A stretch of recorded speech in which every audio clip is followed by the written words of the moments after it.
Good evening, and welcome to History Before Sleep. Tonight's story is not about royalty. No silk, no crowns. Not even a proper fire, if we're honest. It's a story that takes place in the north of England, Yorkshire, to be exact, in the thick of winter, the year 1347. And at the center of it is a woman named Margery. She's not famous. She didn't lead an army or build a cathedral. But she did something just as brave. She survived. She kept 5 children warm enough, fed enough, alive enough, through a brutal winter with no husband, no firewood, and very few choices. And tonight, we're going to walk with her. Through snow that doesn't care about your feelings. Through nights colder than memory. Through the ache of what's missing, and the grit of what remains. Because maybe you've had a winter like that too. Not with frost on your boots, but with that same kind of cold, the one that seeps in when you're holding it all together and no one sees you doing it. If you enjoy stories like this, stories where no one saves the day, but someone gets through it anyway, please take a moment to like this video, leave a comment, and subscribe to History Before Sleep. Your presence here is what keeps us going. And now, settle in. You don't need to fix anything. There's nowhere else to be. Just a quiet fire, a soft blanket, and a story from long ago that might still sound familiar. Let's begin. Her name was Margery. She lived in a single-room timber cottage near the edge of a village so small it didn't appear on most maps, if there were maps to begin with. Margery was 34, though the lines on her face suggested more. And she was tired in that particular way women often are, not because of weakness, but because everything that held the world up in her household had rested on her shoulders for too long. Her husband had died the previous winter, one of the many taken by the plague. He'd gone quickly, and without ceremony, buried in a field marked only by memory. No man had come to take his place, and none had offered to. And so, she raised 5 children on her own, from a baby just weaned to a boy of nearly 10, with a leaking roof, a goat that occasionally remembered it was supposed to provide milk, and a winter that had arrived 3 weeks early. The firewood stack was gone. The garden lay frozen and brown. And yet, every morning, she got up, broke the ice in the water bucket, and found a way to begin again. Mornings didn't begin in any grand fashion. There was no rooster, no bells, no sunrise you'd want to write a song about. Just a slow stirring of breath and blankets, and the sound of something dripping where it shouldn't be. The fire, long since burned down to a sullen memory, still gave off a faint warmth if you crouched close and begged it nicely. Margery was always up first. Not because she was an early riser by nature, but because someone had to be. Before the cold could settle too deep into the bones of her children, she was already leaning over the hearth, prodding yesterday's ashes, whispering to the coals, and blowing life back into what was left of the heat. She'd cracked the ice on the bucket with the back of the spoon. Not a ladle, not a proper scoop, just the same wooden spoon they used for everything. Porridge, laundry, sometimes discipline. The water came out brittle and sharp, and her hands went red trying to coax it into a pot. The goat, when it cooperated, had left just enough milk to stretch the oats thin, and thin was good because it meant everyone would get a bowl. If you stirred it long enough, and held it close to the fire, you could almost believe it was real food. The baby, Bet, would start to fuss as soon as the smell reached her. Not a full cry, just a tired, furious mewl, like she was offended the world had returned. Margery tucked her into the crook of one arm and stirred the porridge with the other. One-handed cooking had become its own kind of skill. One-handed everything, really. Ellen was next to wake, always quiet, always watching. She sat up slowly, eyes scanning the room like she was taking inventory of temperature and mood. 11 going on 30. Tib and Jem were less subtle, stretching, yawning, elbowing each other before their feet even touched the floor. Alice drifted out from the bedding like a sleepwalking bard, still half inside whatever dream she'd been narrating to her cloth turned up into a doll. They didn't speak much in the mornings, not because anyone forbade it, but because there simply wasn't enough energy to spare. The room moved slowly, wordlessly, as if the cold had pressed silence into the corners. Each child took their place with the same practiced rhythm. A bowl passed, a hand warmed against a clay pot, a glance toward the window to guess how long the frost would hold. The porridge was thin, barely warm, and still the best part of the day. In the corner, the goat chewed on something, perhaps cud, perhaps furniture, her eyes half-lidded in the way that suggested she had everything figured out and would share none of it. She was smug, Margery often thought, but at least she was warm. There were no grand plans for the day ahead. No calendar, no agenda, no list of accomplishments to check off. Only the constant, unspoken goal that hovered over the cottage like smoke from the hearth. Keep the fire going, keep the children fed, keep everyone breathing until the next nightfall. And by Margery's standards, especially in a week like this one, that was more than enough to ask for. Now, if you're tucked into a blanket right now, maybe with your little heated mattress pad, or one of those radiator things that hums all night, it's worth pausing to consider what Margery had to work with. There was no central heating, no thermostat to argue over, no backup fleece in the cupboard. If you ran out of firewood, you didn't get chilly. You got dead. And Margery was out of firewood. Not low. Not running short. Out. The stack had been used sparingly, stretched across too many days and nights, each log burned with the kind of regret most people reserve for good shoes or last slices of bread. The last bundle had vanished 3 mornings ago, tossed into the hearth with a prayer and a sigh. Now, she burned whatever could be spared. Bits of furniture, broken tools, brushwood collected from the edge of the village, anything that could catch, however briefly. The family stool had already lost a leg to the cause. The goat had begun eyeing the kindling pile like it might be next. There was no choice but to gather more, and gathering wood in a medieval winter wasn't a pleasant family outing. It was damp, slow, backbreaking work. Margery knew the best places to scavenge, spots near the old fence line, where fallen branches piled after storms, or by the abandoned mill where no one from the village would bother checking first. Ellen usually came along to help. The boys offered, occasionally, when guilt or boredom caught up to them, but they were more useful guarding the goat than swinging a hatchet. Margery would wrap the baby to her chest, layer Ellen in wool, and trudge out with a bundle rope, hoping the ground hadn't frozen solid beneath the snow. The wind was sharp enough to make the air feel like it had teeth, and her fingers would go numb before she'd even found the first branch. And yet, she did it. Because there were no deliveries. No neighbors dropping off a basket. No cheerful town square with bundled cords for sale. Just a woman, a dull blade, and the stubborn will to not let her children freeze. Now, let's start with breakfast for Margery's family. Though using the word breakfast to describe what Margery served might be an act of charity in itself. Most mornings began with a return visit from the previous night's stew, now stretched thin with water and encouragement.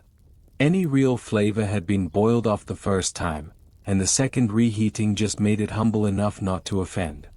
If a chunk of turnip had survived the night uneaten, it became the ceremonial centerpiece, split with such precision among the children that they argued more from habit than from hunger.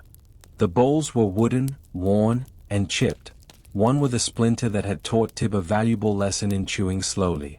No spoons matched. No place settings, no tablecloths, no second helpings.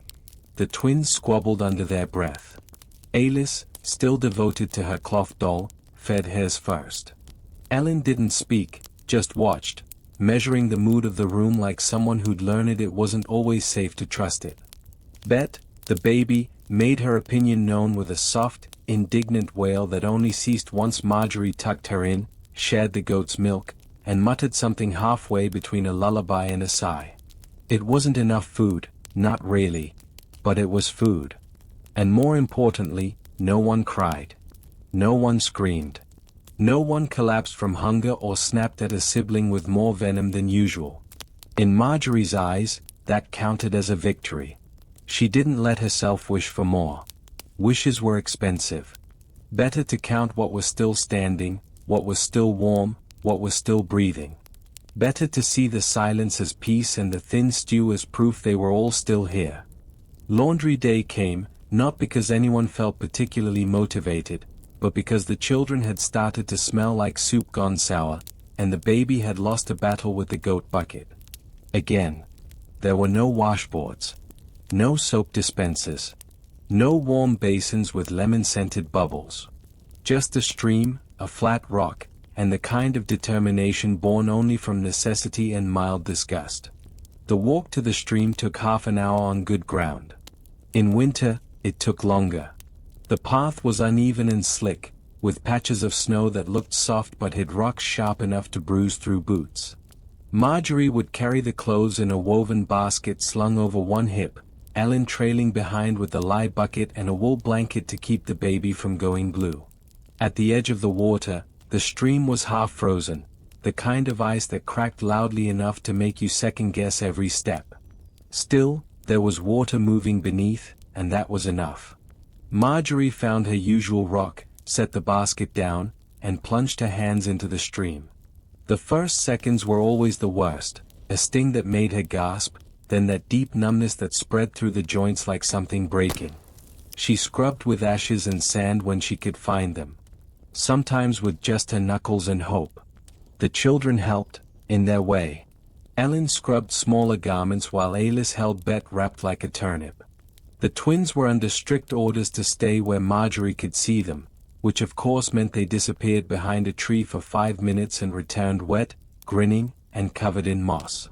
When the washing was done, or at least, better than before, Margery wrung each piece by hand and spread them out across the rocks. They'd freeze before they dried, of course. That was part of the ritual.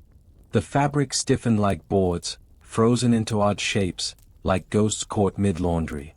Eventually, she'd gather the stiff garments, load them into the basket like firewood, and carry them back.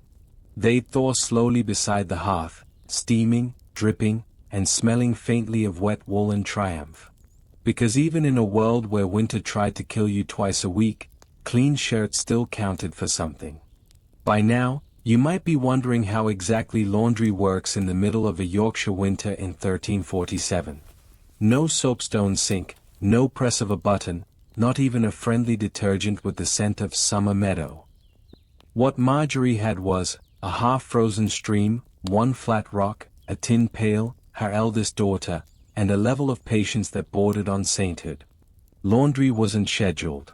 It happened when the baby's blanket became its own ecosystem or when Margery could no longer pretend that damp wool was meant to be that color. They bundled everything up in a scratchy sack, tied it with rope that had frayed in 3 places, and trudged out, Ellen dragging the pail, Margery carrying the bundle and the knowledge that this would be the only time all day her hands might be clean. The stream ran slow in winter, clogged with ice, lined with jagged edges that bit at boots. Margery knew the exact stone she liked best, wide, worn smooth, positioned just enough downstream to avoid village gossip but not so far they risked the wolves. They scrubbed it with ash, when it was available. Snow worked too, in a pinch. Ellen scoured tunics with the kind of quiet focus that only comes from doing something you know you'll have to do again very soon. Margery, meanwhile, attacked undergarments like they'd insulted her personally. It didn't feel clean. It felt like survival. The grease came out, sometimes. The stink faded a little and that was enough.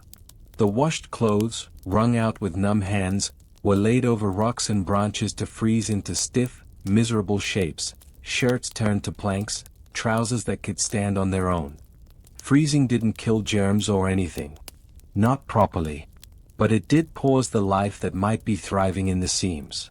Mites, lice, invisible things, they didn't die, but they stopped for a while. Clothes smelled like wind and water and willpower, and when they thawed later beside the hearth, they steamed gently like something coming back from the edge. Medieval laundry, Margery would say, if she ever had the luxury of telling the tale, was less a chore and more a recurring punishment handed down by the weather gods. There was no soap unless you made it yourself, and that meant saving wood ash, mixing it with rendered fat, praying to no one in particular, and trying not to set your face on fire. Most of the time, she made do with ash and snow. Rub, rinse, wring. Repeat. The garments were thick and unwilling. Linen stiff with grease, wool cloaks soaked with smells she'd long since stopped naming. The stream was the only water source that hadn't turned to solid ice. Breaking through it with a stick and a grunt had become second nature. Wringing them out was worse than the washing. A full tunic held water like a grieving widow held sorrow, tight, stubborn, and heavy. Margery would twist them over her thighs, ignoring the sting in her back and the dull throb in her knees. Sometimes she thought if she could wring out the winter itself, she might get spring a little faster. Once hung on the line, which was usually a stick or the same bent fence post they used for drying goat skins, the clothes didn't dry. They froze. She brought them back in stiff as boards, laid them by the hearth like wounded soldiers, and hovered close so they didn't crisp. A pair of socks once went too close to the flame and came out looking like shrunken shoes. Still, when the clothes thawed enough to fold and didn't smell like rotted onions anymore, Margery felt something like satisfaction. Not pride. That was too grand. Just a quiet kind of relief. Not everyone suffered this way, of course. Up in the manor house, where Margery once worked, back when she still had 2 pairs of shoes and only her own hunger to worry about, laundry was a different thing entirely. There was a room for it. A whole room. With hot water brought in by boys who complained about the stairs. With scented soap, made in cakes and wrapped in cloth to keep it from crumbling. With linens washed not because they were dirty, but because they had been touched. Girls worked in pairs, scrubbing, rinsing, blotting. The fire was always burning there, stones kept warm to press the garments smooth. And everything smelled like lavender, even the buckets. Margery had once asked, gently, why so many dresses were washed when they'd only been worn once. She didn't ask again. The next week, she was let go. She left quietly, with her dignity intact, and one stolen item in her apron, the manor's long-handled stew paddle, a wide, smooth thing they used for stirring pike soup in the kitchen vats. She still uses it now. It had burn marks, and one side had been chewed by the goat in a moment of desperation, but it stirred just fine. And somehow, soup always tasted a bit grander when stirred with a reminder of where you came from, and why you were better off not going back. There were people living just over the rise, no more than half a mile from Margery's cottage, scattered in that patchwork of thatched roofs and sunken doors where everyone's chimney tilted in its own direction, and none of the footpaths ever stayed dry. The village, if you could call 5 buildings a village, was close enough that on clearer mornings, you could hear the faint strike of someone splitting wood or the occasional creak of a shutter pulled open just wide enough to let out a sigh. She passed it often, sometimes with laundry, sometimes with a bundle of twigs or a restless child slung against her hip, and always with that invisible hush trailing behind her, the kind that people wrap around those they can't quite understand. To them, she was many things. The widow. The one with too many mouths and not enough firewood. The woman whose husband had died coughing black in the spring and who somehow hadn't followed after him, even though most said she would. They saw the children, mostly, and the goat, and the smoke that didn't always rise from her chimney, and from that, they assembled the rest. No one came calling. No bread was traded. No idle chatter by the well. Not out of cruelty, exactly, but out of something quieter, something that looked a little like fear wearing the mask of politeness. Everyone in town was carrying their own silent burdens, and Margery's looked heavy enough not to borrow. Still, she bore it well. She kept her voice low and her eyes steady.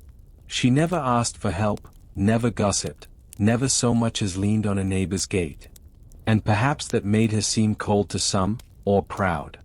But it wasn't pride that kept her walking upright in a world that so often pressed people into the ground. It was survival. And sometimes, the only way to make it through a place that didn't expect you to is to act as if you were born for it. The children noticed more than they said. Ellen, especially. She saw how the neighbors watched from their windows but didn't wave, how the other children stood back a little when they passed, how no one offered to carry even a stick of kindling. And Margery saw that Ellen saw, but said nothing. There would be time for explaining, one day. For now, it was enough that they walked forward together. But the truth, the part no one saw, not even Ellen, was that Margery's silence wasn't just born of fatigue. It held something else. A plan, perhaps. A thin, stubborn dream that pulsed beneath every frozen tunic and watered-down stew. Not hope, exactly. Hope was fickle. But something more practical than that. She watched the village not with resentment, but with the steady gaze of someone who was taking notes. She remembered who still had a goat, who kept their chimney warm, who had lost someone and how they'd borne it. She wasn't trying to fade away into the cold like so many expected. She was learning.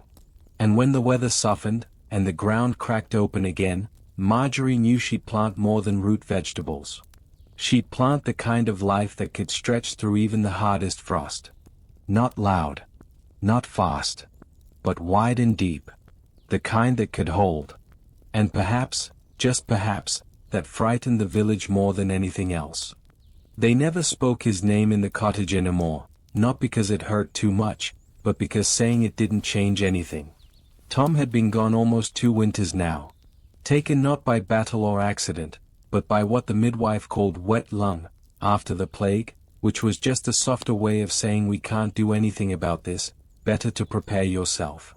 He'd fallen ill in December, just after the last frost made the stream too dangerous to fetch from without bracing your soul for it. It started with a cough that sounded ordinary. Then it deepened, caught in his chest like something was rattling around in there. Margery tried everything she knew, herbs, poultices, compresses soaked in steeped sage and horehound, scraped from the dregs of the autumn stores. She heated stones to place by his ribs, coaxed broth into him with the patience of someone trying to trick life into staying put. The children had played just outside the door. Ellen had kept the little ones busy. They didn't know yet what it meant when adults whispered. When the door stayed shut. When Margery knelt by the fire longer than usual. The midwife came once, wrapped in too many scarves, muttering that if he lasted the week, maybe there'd be a chance. But he didn't. He passed on a night when the air inside the cottage was warmer than the breath leaving his mouth. Margery buried him behind the goat shed, not from disrespect, but because the ground behind the chapel was too frozen, and she wasn't going to let strangers put their hands on him just to speed up the grief. She dug what she could with the spade, broke earth with her shoulders, wrapped his body in the old wool cloak he loved, and said her goodbye with the children asleep just beyond the door. She didn't cry then. There hadn't been time. Crying was for later. Crying was for people who had someone else to watch the baby. Now, she missed the silence he used to bring. That kind of quiet presence that didn't demand, didn't interrupt. He had been a man of few words, but good ones. A man who never rushed her, never acted surprised when dinner was nothing, never raised his voice unless it was to laugh. Some nights, when the children were finally still, she sat near the fire and talked to him in her head. Told him what Ellen had managed that day. Told him what the goat had ruined. What stew she'd ruined. Which child had broken which thing and how Bet had finally stopped crying for reasons no one would ever know. It wasn't prayer. And it wasn't madness. It was the habit of someone who had once been half of something, and hadn't let go of the rhythm, even when the music had stopped. There are kinds of hunger that bite, and then there are kinds that weigh you down like a river rounding off a stone. The kind that doesn't growl anymore, but lingers, waiting for your knees to buckle. That's the kind Margery had been living with when she decided to make the walk to the manor. She hadn't made the journey since before Tom died, not since she'd been turned away last spring for asking whether they still needed a hand in the kitchens. They hadn't, of course. They never really did. But this time, she wasn't asking for a job. Not exactly. She didn't know what she was asking for. Firewood. A bit of flour. A task to trade for something edible. Anything. Her goat had grown thin, the stew had grown thinner, and though no one had said the word, Ellen's cheeks were looking hollower than they should have. She left early, just after giving the children broth and instructions. Ellen would mind the rest, as she always did. Margery trusted her not because she was old enough, she wasn't, but because she had never once needed to be reminded of the stakes. The walk to the manor was not long in distance, but it unfolded slowly under her feet, a stretch of land caught between seasons, where snow had given way to something too wet to be earth and too cold to be called mud. Each step felt deliberate, not just from the slick footing, but from the weight of what she carried without carrying anything at all. The sky hung low and colorless, like water left too long in the washing basin, and her skirt hem soaked through before she'd even passed the third hedge. Her fingers stung from the cold, wrapped in thin wool that did little but remind her how much warmer they weren't. The world around her had gone quiet, no birds, no carts on the road, just the soft squelch of her boots and the sound of her breath, slow and steady, underlined by the one thought she allowed to repeat itself: do not beg. The manor rose slow and arrogant on the hill, the way it always had. It wasn't much: stone, some worn timbers, a pair of banners faded to near nothing. But to the villagers, it looked like another world. A world where stew never needed stretching and people wore linen under their wool. The steward was the same man she remembered. Hair thinner now, belly rounder. He didn't smile when he saw her. Just stepped outside with the kind of reluctance usually reserved for tax collectors and unpleasant weather. She greeted him plainly, and asked for nothing too grand. Just a bit of work if there was any to be done. Or food, if there were scraps. A place by the fire, even for an hour, to take the ache out of her knees. He listened with the careful politeness of a man who had already decided how this would end. Said something about the upcoming tithe, you know, the compulsory tax. He told her about needing everything for the Lord's table. About how her goat looked fat enough to sell, if things were so dire. She thanked him, not because she was grateful, but because walking away with dignity was the only thing left in her pocket. And walk away she did. No tears. No curses.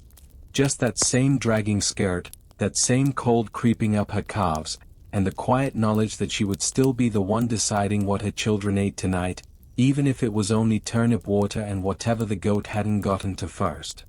When she reached the cottage, the children were exactly where she'd left them. Ellen had managed to keep the fire alive and the twins from killing each other. Bet was asleep, curled like a kitten in the pile of cloaks. And Margery, without letting her voice tremble, announced that they'd be having a feast, which made Ayla smile and Ellen roll her eyes, but no one asked any questions. That night, as she stirred the pot with her old manor house paddle, she thought only this. She had walked there. And she had come back. And for now, that was enough. There was something about winter that made people quieter, not just in voice, but in spirit. The little cluster of cottages that passed for a village tucked itself into its own silence, like a dog curling against the cold, unwilling to show its belly. People still lived there, of course. The fires still smoked, the chickens still fussed behind leaning fences, and sometimes you could hear a cough or a pot being scraped, but no one lingered in doorways. No one asked questions they didn't want to hear answered. Margery passed them often on her way to gather twigs or check the trap line or fetch water that would soon turn to ice again.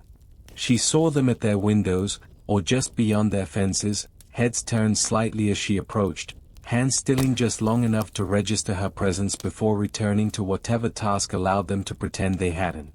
Occasionally, she received a nod, the kind that meant "I see you're still here, not how are you?" Because asking someone how they were meant to admit that you might not be doing any better yourself. And that, in this season, was a dangerous crack to let form in your armor. There were no offers of help. No bread passed over hedges. No visits just to see how the little ones were doing. Not out of malice, not even close. It was something colder and older than that. A quiet pact of mutual exhaustion. If you didn't ask, you weren't obliged to share. If you kept your eyes to yourself, no one would ask you to look too closely at what was missing in your own home. She remembered the girl, Marie, 12, maybe 13, who had died in the last frost. Word was that her family had run out of food, and her father had walked 3 miles to trade a knife for flour that turned out to be mostly sawdust. They'd found her in bed, still tucked in, as if she'd simply decided not to wake up. There was no funeral, just a hole in the frozen soil near the woods and a long, quiet day where no one spoke her name above a whisper. Margery had helped stitch the cloth that wrapped her. She hadn't said anything then, either. Just handed the bundle to Marie's mother and walked back to her own children, who still breathed and fussed and asked for stories as if the world outside wasn't falling apart by the hour. In this place, no one was cruel, they were simply trying not to drown. And when you're treading water that cold, the first rule is not to reach out too far. Evenings weren't for resting. They were for mending. After whatever passed for supper had been scraped from the pot, and yes, sometimes it was just broth with yesterday's broth reheated in it, Margery would take her seat by the fire, knees up, work in her lap, and one ear always tuned to which child was about to start fussing next. Her stitching wasn't elegant. It wasn't even especially even. But it was tight, and it held, and in this house, that was the only kind of beauty that mattered. She used thread she'd picked from ruined cloaks and unraveled hems. Needles were kept like gold, not because they were hard to come by, though they were, but because losing one meant a full hour on your knees in the dark, running your fingers through rushes hoping for the sting. She stitched socks that had seen too many winters, shirts that had been passed from Tom to Ellen to Tib without apology or fit, and blankets that would have been better called cloth suggestions. The children busied themselves in their own ways. Alice played quietly with her doll, now missing an arm but apparently unbothered. Tib and Jem argued over whose foot was on whose blanket, their eternal tug-of-war ending only when Margery snapped her fingers or when Ellen stared at them into silence. Bet, if she wasn't whimpering, would be asleep, curled into Margery's side like a question mark in wool. There was no privacy. No space to stretch out or retreat. Everything happened in one room: the meals, the scolding, the mending, the birthing, the coughing, the sleeping. If someone wanted to weep quietly, they had to do it while facing the wall and hoping no one was looking. And Margery, as she rethreaded her needle for the 12th time, often thought of how strange this life might seem to someone from the world beyond. A world where people had entire rooms just for sitting, for eating, for washing. A world where people didn't touch unless they meant to, where silence was chosen instead of earned. She wondered how someone like that would fare here. With no space. No distractions. No clever screens to carry you away when your bones were tired. Just survival, and wool, and smoke that never quite left your hair. They wouldn't last, she decided, not most of them. They'd unravel quicker than this sock. But she didn't say that out loud. She just kept stitching. Because someone had to. There was no grand conclusion to the day. Just the gentle undoing of it. After the fire had been banked and the last small hands wiped clean, or clean enough, Margery turned to the quiet business of preparing the family for sleep. The cottage wasn't made for comfort, but she'd carved out her own systems. The cloaks were shaken, the pallet rearranged. She rotated who got the warmest spot nearest the hearth, though none of the children ever dared complain when it wasn't their turn. Ellen managed the twins, easing them into their shared bundle with the practiced patience of someone far older than she ought to be. Alice tucked her doll in first, adjusting the hem of a scrap-turned quilt with serious concentration. Bet clung to Margery's leg until Margery finally scooped her up and laid her down with a whisper that promised nothing but presence. There were no stories that night, not spoken aloud, at least. No songs. Just the creak of settling wood, the soft shuffle of bodies adjusting, and the low breath of wind pressing against the door like a visitor who'd lost interest. Margery took her place last, near the fire, not because it was warmest, but because from there, she could hear everything. The smallest cough, the tiniest whimper, and even the goat, muttering in its sleep. It was easier to rest, somehow, when she felt she could respond. Control was an illusion in this life, but listening, that was real, and it was her job to do it. She didn't dream much anymore. Not at night. But in the quiet moments before her eyes shut, in the space between stitchwork and sleep, she allowed herself a kind of vision. Not a fantasy, not even a plan. Just possibility.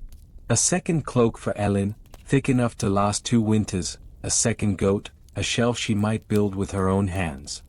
Maybe, one day, a neighbor who didn't turn their face away when she walked past. She pictured a kind of steadiness in her life like enough wood to last through a storm. A second pair of hands that knew how to carry a pail without spilling. Laughter that didn't feel like a risk. Children who grew, not just older, but taller. Healthier. And in that small hope, Margery didn't see fantasy. She saw direction. Because she wasn't surviving just to survive. She was moving forward, inch by inch, with the quiet force of someone who knows that winter always ends, and when it does, those who endured it get to decide what comes next. She didn't hear the knock at first, not because it was loud, but because it wasn't. It wasn't a knock at all, really. Just a thud. A soft, clumsy weight meeting wood in a way that said more about desperation than intent. Something, or someone, had leaned into the cottage door with all they had, and all they had wasn't much. Margery sat up slowly, careful not to rouse the girls. The fire had sunk low, casting more shadow than warmth, but she could still see well enough to check that the goat hadn't stirred, which was already a sign it wasn't an animal. If it had been a fox or dog, she'd have been bleating like a barmaid at a Saint's Day feast. Another sound came, and this one was softer. A dragging breath, half swallowed by the cold. She moved to the door with her hand on the iron pan. Not out of fear, not exactly, but because it had been a long time since she'd had to think about the kind of visitor who didn't announce themselves with a loaf or a cough. She opened the door no wider than necessary. There he was, a stranger. He collapsed forward, all limbs and shiver, his face pale beneath a traveler's layer of frost and grime. His cloak, if you could call the wet, torn thing that hung from his shoulders like it had given up on him completely. His eyes, when they found hers, didn't hold anything except exhaustion. No threat, no intent, just the raw, loose-limbed presence of someone who hadn't stood upright in too long. She pulled him inside without asking. Not because she was kind, kindness is something people with choices worry about, but because instinct lives deeper than caution, and something in his silence reminded her of the worst days of Tom's illness. The breath that caught, the skin that burned with cold even while sweating. She knew that look, his posture, she knew he needed help. He didn't weigh much. She managed to haul him near the hearth while Ellen, who had woken and said nothing, began to rearrange the sleeping bundles to make space. The other children stirred, but no one cried out. It was remarkable, in a way. They accepted it, this man, this sudden shadow in their nightly landscape, as if it were just another strange shape winter had thrown into their path. Margery set him on the floor beside the fire, wrapped him in the edge of the blanket she usually kept for herself, and fed what was left of the warmth into the hearth. A log she'd meant to save for tomorrow. Twigs that could have stretched the stew. She used them all. He was burning hot under the chill. She checked his wrists, his feet, the back of his neck, nothing that said plague. No swellings. Just heat. And weakness. She spooned what little was left in the pot into a bowl and brought it to his lips. He swallowed. Barely. But he did. That was enough. She didn't ask where he came from, or what he wanted. She didn't have room for those kinds of questions, not tonight. What she had room for was a body by the fire. A mouth that might still want food tomorrow. A life, not yet gone. By morning, the man hadn't died, which, in Margery's household, made him one of the more promising developments of the week. He was still fevered, still mostly unconscious, but his breath had steadied and the blue had faded from his fingers. That alone earned him another night by the hearth and a slightly more generous share of the broth, which Margery diluted just enough to make it last but not enough to make it taste like regret. The children didn't know what to make of him, not exactly. They watched, quietly, as he twitched and turned beneath the patched blanket. Alice offered him her turnip doll, briefly, and under supervision. Jem poked at his boots with a stick, which Margery confiscated. Ellen said nothing, but kept the fire going, which for her was practically a welcome speech. And Margery? Well, she was cautious. Not afraid. Not hopeful, either. Just observant. She checked his forehead with the back of her hand, the way she'd done for her own children. She warmed water and added a touch of mint from the very last bundle of dried herbs. She cleaned a gash on his arm that had probably come from a fall, or a hedge, or some nobleman's idea of justice. She used up precious rags and didn't say a word about it. Because if you're going to let a half-dead man into your home in the middle of winter with no name and no story, you might as well see if he has the decency to stay alive. That was the gamble. And Margery, for all her practicality, wasn't above a small wager now and again. She didn't call it fate. Or destiny. Or anything more poetic than the simple truth. He'd shown up, half frozen, and she hadn't slammed the door. That was it. And to anyone listening, anyone in a house warmed by pipes and powered by walls that hum, who might be tempted to judge a woman for pulling a stranger into her home and tucking him beside her children like a stray dog in need of a bowl, Margery would like to remind you gently that you've probably gone on dates with people you met through glass screens and made up names. You just call it apps. She calls it keeping people alive. And besides, she wasn't dreaming of weddings or love songs. She was thinking, maybe, just maybe, about how nice it would be to have someone else carry the wood next time. Someone who could dig a ditch, or laugh at something Tib said without being exhausted halfway through the sentence. Someone who didn't require rescuing every week. Or maybe someone who did. But nicely. Whatever his story was, and she'd decide if she wanted to hear it later, tonight, he was warm, and they were all breathing.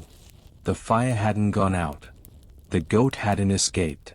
Bet had slept the whole night without crying, which in and of itself felt like divine intervention. Outside, the frost had started to lift, just enough to give the trees a glassy sheen. Inside, Margery sat on the floor beside the hearth, one eye on the flames and the other on the man who hadn't died, and for the first time in weeks, she allowed herself a single thought that wasn't rationed, or boiled down, or made smaller for safety. Maybe next winter won't feel quite so long. She didn't smile, exactly. But she didn't frown either. And that, for now, was enough. So, that was one winter. One stretch of days and nights in a cottage smaller than most modern closets, with 5 children, 1 goat, no firewood to speak of, and a stranger now sleeping by the hearth like he belongs there. Margery wouldn't say she's thriving, exactly. But the fire's still burning. And in her world, that's not just survival, it's momentum. If you found yourself pulled into her little snow-covered life, if you felt the heat of the hearth, or heard the stitch of thread pulling clothes back together, or just wondered what happens next, you're not alone. And perhaps, if you'd like to hear more, you could let us know. Leave a comment, maybe, if you think this winter deserves a spring. If Margery's story should go on. Because we have a feeling her journey isn't quite finished. Until then, keep your own fire tended, your soup warm, and your heart steady. This is History Before Sleep. Thank you for listening. And we'll see you next time.